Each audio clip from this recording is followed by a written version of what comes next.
अमरावती जिल्ह्यातील धारणी आणि संपूर्ण मेळघाट परिसरात पेट्रोल आणि डिझेल टंचाईच्या अफवांमुळे मोठी खळबळ उडालेली आहे. काही ठिकाणी नागरिकांनी प्लास्टिक कॅन घेऊन पेट्रोल पंपावर गर्दी केल्याचे चित्र दिसून आले. मात्र या सर्व परिस्थितीवर भारत पेट्रोलियम पंप प्रशासनाने स्पष्ट भूमिका घेत नागरिकांना शांत राहण्याचे आवाहन केलेले आहे. धारणी तालुका आणि मेळघाटातील दुर्गम भागांमध्ये पेट्रोल आणि डिझेलची कमतरता असल्याच्या अफवा सोशल मीडियावर आणि स्थानिक पातळीवर वेगाने पसरल्यात.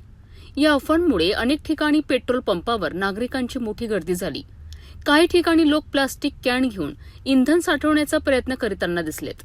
मात्र भारत पेट्रोलियम पंपाच्या संचालकांनी स्पष्ट केले आहे की मेळघाट परिसरात पेट्रोल आणि डिझेलचा पुरवठा नियमितपणे सुरू आहे आणि कोणतीही अधिकृत टंचाई नाही.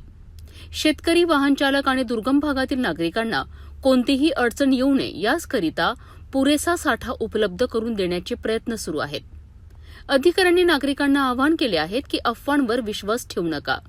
पेट्रोल आणि डिझेल पुरेशा प्रमाणात उपलब्ध आहेत आणि भाववाढ किंवा टंचाईसारखी कोणतीही परिस्थिती सध्या अस्तित्वात नाही. स्थानिक प्रशासनाने देखील स्पष्ट केले आहे की आवश्यक सेवा आणि शेतीसाठी लागणारे इंधन पूर्णपणे उपलब्ध राहील. त्यामुळे नागरिकांनी घाबरून खरेदी करण्याची गरज नाही.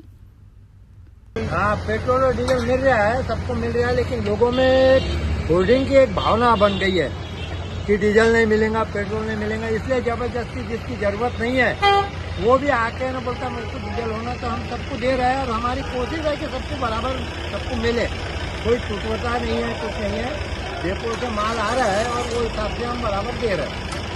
तर मेळघाटातील नागरिकांनी अफवांवर विश्वास न ठेवता संयम बाळगण्याचे आवाहन प्रशासनाकडून करण्यात आले आहे. पेट्रोल आणि डिझेलचा पुरेसा साठा उपलब्ध असून परिस्थिती पूर्णपणे नियंत्रणात असल्याची माहिती देण्यात आली आहे.